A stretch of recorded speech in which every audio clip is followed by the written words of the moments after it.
नमस्कार साथियों, स्वागत करता हूं आप सभी छात्रों को आपके अपने परिवार झारखंड वॉरियर पे। आज का सेशन आप तमाम बच्चों के लिए बहुत खास होने वाला है, क्योंकि मैं आप सभी के बीच लेकर के आया हूं एक बहुत ही बड़ा सरप्राइज। पिछली बार जब जेएसएससी सीजीएल की परीक्षा हो रही थी, उस समय सबसे ज्यादा डिमांड हो रहा था हिंदी के पेपर को लेकर के। यानी कि आज हम बात करने वाले हैं पेपर 2 के विषय में। आप लोग बहुत ऐसे छात्र थे जो कह रहे थे कि सर ये पूरा नहीं हो पाया, वो पूरा नहीं हो पाया, या फिर हिंदी जो है वो इधर उधर बच्चे भटक रहे थे। इसी को ध्यान में रखते हुए हम लोगों ने आप सभी के लिए एक ऐसी व्यवस्था शुरू की है आज से, जो आपको मतलब अविश्वसनीय होने जा रहा है। मैम आप सभी के बीच यहाँ पर उपस्थित है, और मैं आप सभी छात्रों को बता देना चाहता हूं कि ये आपको आज से जेएसएससी सीजीएल, सहायक आचार्य, लेडी सुपरवाइजर, ये तमाम परीक्षाओं की हिंदी पेपर की तैयारी आपको कराएंगे, जो कि आपके पेपर 2 में है। याद रख लीजिए, ये मैम आप मतलब 15 साल का इनका अनुभव है हिंदी के क्षेत्र में। 15 साल से ये पढ़ा रही हैं, और जैसा कि मुझे लगा ऐसा, चूंकि आपको पता है कि इस प्लेटफॉर्म में आपको बेस्ट क्वालिटी एजुकेशन ही प्रोवाइड किया जाता है, उसी को ध्यान में रखते हुए आज से हमारी ये क्लासेस हिंदी की शुरू हो रही हैं, और पूरा जिम्मेवारी अब मैम के ऊपर आता है। लेकिन मैम कुछ बोले उससे पहले हम एक चीज बता देना चाहेंगे कि एक भी क्लास मिस मत करना। 90 प्लस स्कोर कोई नहीं रोकेगा। अगर आपको अभी भी थोड़ी सी अगर डाउट है कि भाई 90 प्लस कैसे आएगा, तो मैम अभी आगे आपको बताएंगे कि 90 प्लस वास्तव में कैसे आएगा। सिलेबस बेशक बहुत बड़ा है, लेकिन पढ़ाना कैसे है, इसको कम कैसे करेंगे, ये सब कुछ आपको मैम बताएंगी। आज के लिए मैं आप सभी को मैम को देके जा रहा हूं। आप सभी बच्चे क्लास के बाद कमेंट में जरूर बताइएगा कि ये इंट्रोडक्शन क्लास आप सभी को कैसा लगा। नमस्कार छात्रों, जैसा कि सर ने अभी बताया, मेरा नाम अनुपमा पाठक। मैं आपके जेएसएससी सीजीएल की तैयारी के लिए, हिंदी की तैयारी के लिए आई हूँ। मैं अपने तरफ से पूरी कोशिश करूँगी कि आपका जो एम है, जो आपका लक्ष्य है, वो पूरा हो। आप इस परीक्षा में अधिकतम मार्क्स स्कोर करिए, है ना। और ये मेरा विश्वास भी है कि यदि आप प्रतिदिन क्लास करेंगे तो निश्चित तौर पे 90% कोई नहीं रोकेगा, क्योंकि ये जो आपका जहाँ जिस परिवार से आप जुड़े हैं, ये है झारखंड वॉरियर। हम लोग बच्चे कुछ भी जानने से पहले, हिंदी को शुरुआत करने से पहले देखते हैं हमारा पाठ्यक्रम क्या है। देखने में पाठ्यक्रम तो वाकई बहुत बड़ा है, पर धीरे धीरे सब आसान हो जाएगा। आप झारखंड के भावी अधिकारी होने के जगह पे खड़े हैं, तो जी जान लगा करके मेहनत तो करनी ही पड़ेगी। बिना मेहनत के कुछ भी संभव नहीं है। तो आप तैयार हो जाइए अपना मेहनत के लिए, और हम भी तैयार हैं, आपके साथ खड़े हैं। शुरू करते हैं बच्चे, जरा ध्यान दीजिएगा। सबसे पहले आता है भाषा, और भाषा में आपको पढ़ना है हिंदी की उत्पत्ति, यानी हिंदी आई कैसे। अचानक से हिंदी नहीं आ गई, हिंदी के पहले का बहुत इतिहास है ना। तो हमें देखना है कि हिंदी की उत्पत्ति कैसे हुई। फिर आता है पुरानी हिंदी अवहट्ट। दरअसल हिंदी की उत्पत्ति अवहट्ट से ही हुई है ना। इसको अपभ्रंश भी कहते थे, पर वो पुरानी हिंदी अवहट्ट कैसे आई, ये देखना है। और है ये डिंगल, आदिकाल में ये भी एक भाषा है, इसके बारे भी हम लोग पढ़ेंगे। छात्रों, अब हम देखते हैं कि भाषा के विभिन्न रूप, बहुत सारे रूप हैं भाषा के, है ना। अब हम लोगों को इसमें देखना है कि कौन भाषा हम लोग को ध्यान देना है। एक तो है रचनात्मक भाषा, इसको पढ़ेंगे हम लोग डिटेल में। राष्ट्रभाषा, राष्ट्रभाषा क्या है, किसे कहते हैं, क्या क्या योग्यताएं उस भाषा में होनी चाहिए कि वो राष्ट्रभाषा बन जाए। राजभाषा, राजभाषा में भी वही है, सबका अपना अपना क्वालिटी है, सबका अपना अपना एक लक्ष्य निर्धारित है कि ये होना चाहिए, तभी वो राजभाषा के अंतर्गत आ सकता है। तो क्या है ये देखेंगे, संपर्क भाषा और संचार भाषा। एक एक करके हम लोग सभी को देखेंगे। जब तक आप डिटेल में नहीं पढ़ेंगे आपके एमसीक्यू प्रश्न आसानी से समाधान नहीं होंगे, क्योंकि ऐसे ही हिंदी का जो सिलेबस है एकदम विशाल है, लेकिन इसको पढ़ने के बाद आप एक चैप्टर पढ़ेंगे आपको पता चलेगा कि एमसीक्यू उस चैप्टर से कहीं नहीं जाने वाला, क्योंकि डीप पढ़ने से अच्छा होता है। आगे देखिए बच्चे, अब आते हैं हिंदी का शब्द भंडार। ये तो बहुत पहले से आप लोगों ने पढ़ा होगा, बस हमको थोड़ा सा समझाने का जरूरत है। तत्सम, तद्भव, देशज और विदेशज, ये हिंदी के शब्द भंडार है। ठीक है, इसके ये आता है उत्पत्ति के आधार पर ये शब्द है। ठीक है, अभी यहाँ दिया नहीं है, जब बताएंगे तो ये बताएंगे इसको हम कि उत्पत्ति के आधार पर होता है, अर्थ के आधार पर होता है। बाकी आपको डिटेल नहीं पढ़ना, आपको केवल यही पढ़ना है, तो ये बताएंगे। फिर आते हैं बच्चे भाषा विज्ञान। ऊपर भी हम भाषा पढ़े हैं, हिंदी की उत्पत्ति और पुरानी हिंदी अवहट्ट और डिंगल, है ना। लेकिन अभी ये भाषा विज्ञान है, उसको थोड़ा और डीप में जाना है कि भाषा की परिभाषा देनी है, भाषा किसे कहते हैं। ठीक है, इसके बारे में डीप पढ़ना है। फिर इसकी उत्पत्ति, विकास कैसे हुआ, और ध्वनि परिवर्तन, इसमें एक अलग चैप्टर है, मतलब अलग इससे थोड़ा।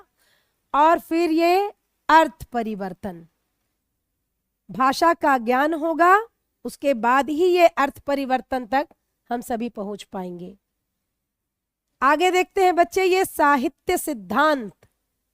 साहित्य सिद्धांत में इसके अंदर कुछ कुछ ऐसे तो व्याकरणिक ही है ये सब, लेकिन ये सिद्धांत आता है, साहित्य के अंदर आता है, और इसको बहुत बच्चे नहीं पढ़े होंगे, तो ध्यान से पढ़िएगा, ये आगे बहुत चीज में काम आने वाला है। ये है काव्य लक्षण, काव्य हेतु, काव्य प्रयोजन और शब्द शक्ति। शब्द शक्ति 3 प्रकार के होते हैं, इसको डिटेल में पढ़ाएंगे। रस, रस तो आप लोग 10th क्लास में अच्छे से पढ़े होंगे, और अभी हम थोड़ा और अच्छा कर देंगे तो ऐसे ही हो जाएगा ये। छंद,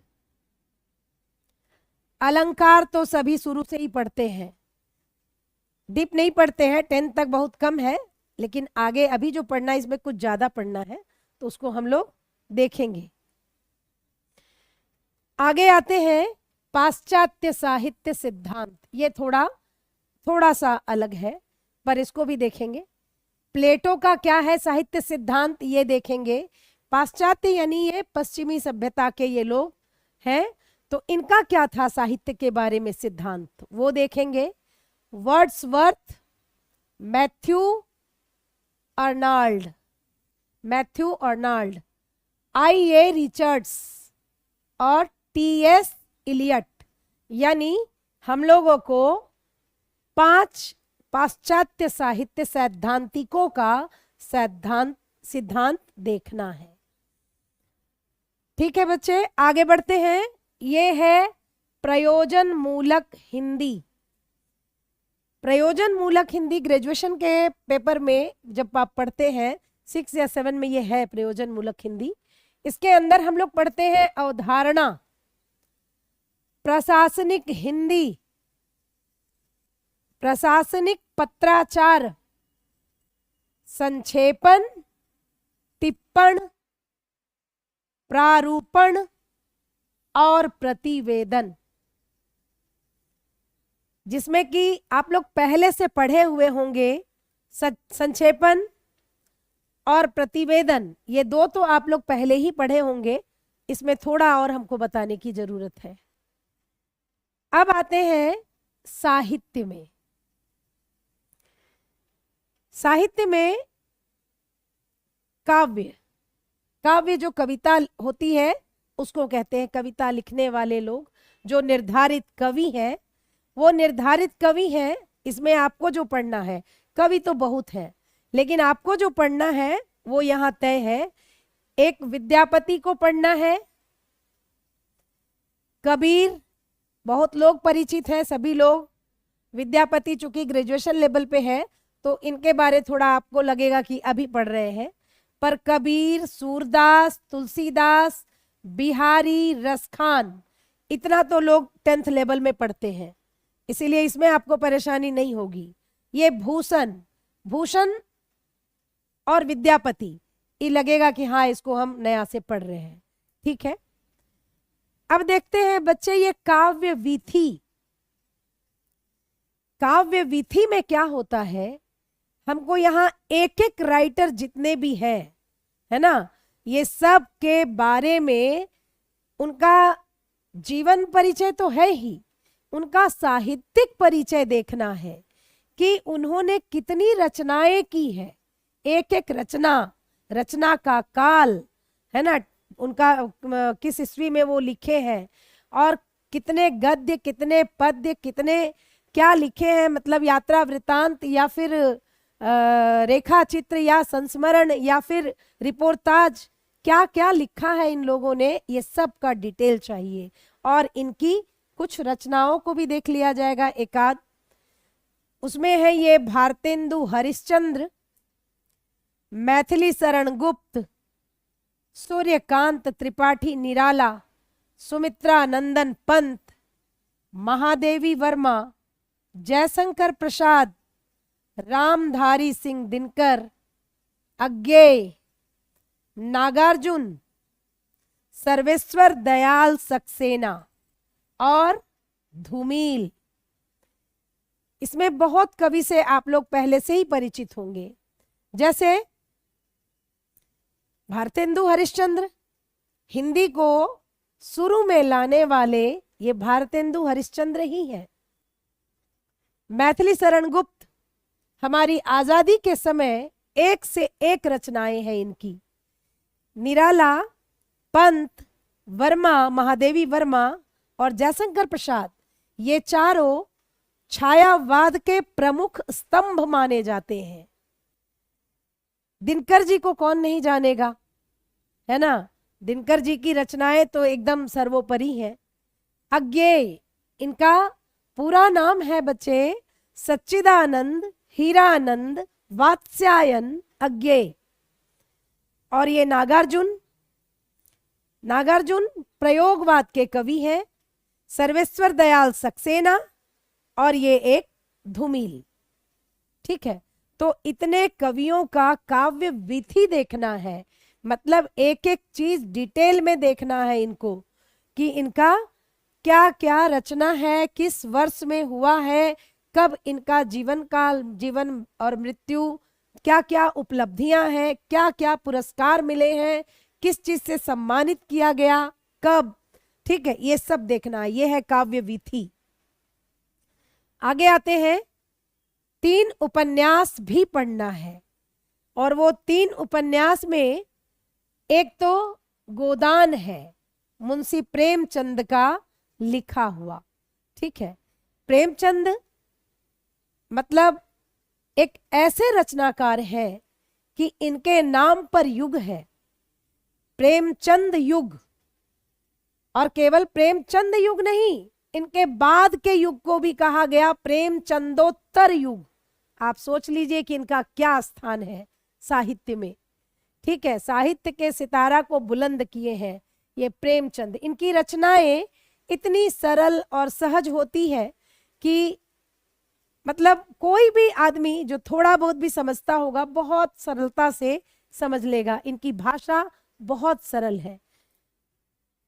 दूसरा है उपन्यास मैला आंचल, फणीश्वर नाथ रेणु का। ये जो मैला आंचल है और फणीश्वर नाथ रेणु का, ये एक आंचलिक उपन्यास है, और फणीश्वर नाथ रेणु जी का ये पहला मतलब आंचलिक उपन्यास पहला उपन्यास है। ये उपन्यास दरअसल कोई भी जब आंचलिक उपन्यास होता है ना, तो उसमें मुख्य नायक नायिका के तौर पर कोई व्यक्ति विशेष नहीं होता। इसका मुख्य नायक वो क्षेत्र होता है जिस क्षेत्र से वो चर्चा कर रहे हैं। ठीक है, तो इस मैला आंचल में मेरीगंज नामक स्थान है, गांव है, उसको इन्होंने नायक के रूप में देखा है। वहां के लोग कैसे हैं, और इस उपन्यास में रेणु जी ने आंचलिक भाषा का भी प्रयोग किया है, तो देखेंगे जब इसका समय आएगा। और ये रहा एक राग दरबारी श्री लाल शुक्ल का। अब देखते हैं बच्चे कहानियां, कुछ कहानियां भी हैं। एक है मधुआ, जयशंकर प्रसाद के द्वारा लिखा गया। एक ये है ठाकुर का कुआं, प्रेमचंद का। प्रेमचंद अक्सर ग्रामीण संस्कृति को बहुत ज्यादा दिखाए हैं, है ना, और उस ग्रामीण संस्कृति का एक एक चीज को लाकर सामने रखने का प्रयास किए हैं। पहले के जमाने में जो जातिवाद का था, भेदभाव, वो सब इन्होंने इस ठाकुर का कुआं में दिखाया है। और उसके बाद आते हैं जैनेन्द्र कुमार द्वारा रचित नीलम देश की राजकन्या। फिर है ये परिंदे, निर्मल वर्माकृत। और दिल्ली में एक मौत, कमलेश्वर जी के द्वारा रचित। वापसी, उषा प्रियमवदा का। इस कथा में विशेष करके ये दिखाने का प्रयास किया कि एक वक्त आता है रिटायरमेंट का, और उस रिटायरमेंट के बाद की जो स्थिति होती है उसे दिखाया है। बड़ी ही अच्छी कहानी है, इसको आप देखेंगे। और कई बार प्रश्न पूछता है, जेएसएससी सीजीएल में देखे हैं कि अचानक से किसी भी पात्र का नाम रख दिया और इसका क्या वहां रोल था, क्या उसकी भूमिका थी, या फिर कोई संवाद लिख दिया, ये संवाद किसके द्वारा कहा गया है। ठीक है, तो ये सब कब आप जवाब दे पाएंगे, जब आप इसको पूरा डिटेल में पढ़ेंगे, विस्तार से पढ़ेंगे, तभी जवाब दे पाएंगे। एक है अभिशप्त, ये है यशपाल का। और मिसपाल किनके द्वारा रचित है, मोहन राकेश। मोहन राकेश बहुत सारे नाटक भी लिखे हैं, और इनका नाटक भी पढ़ना है आपको। ठीक है, अब देखते हैं पहले एक बार नाटक क्या है। भारतेंदु हरिश्चंद्र के द्वारा लिखा हुआ भारत दुर्दशा। नाम से ही पता चल रहा है कि अपने भारत की स्वतंत्रता से पूर्व क्या स्थिति थी, क्या दुर्दशा थी, इससे संबंधित ये नाटक है, इसको देखेंगे। ध्रुव स्वामिनी, ये जयशंकर प्रसाद कृत नाटक है। जयशंकर प्रसाद की भाषा थोड़ी जटिल तो होती है ना, उसको समझना बहुत सरल नहीं है, लेकिन फिर भी बढ़ाने से सब हो जाता है, समझाने से सब होता है। और ये एक आधे अधूरे मोहन राकेश के द्वारा रचित नाटक। तो मोहन राकेश की एक कहानी भी पढ़नी है और मोहन राकेश की एक नाटक भी पढ़नी है। उसके बाद आते हैं हिंदी साहित्य का इतिहास, यानी इतिहास, हिंदी साहित्य का इतिहास लिखने वाले रामचंद्र शुक्ल को पढ़ना है और डॉक्टर नागेंद्र को पढ़ना है, दोनों को देखना है।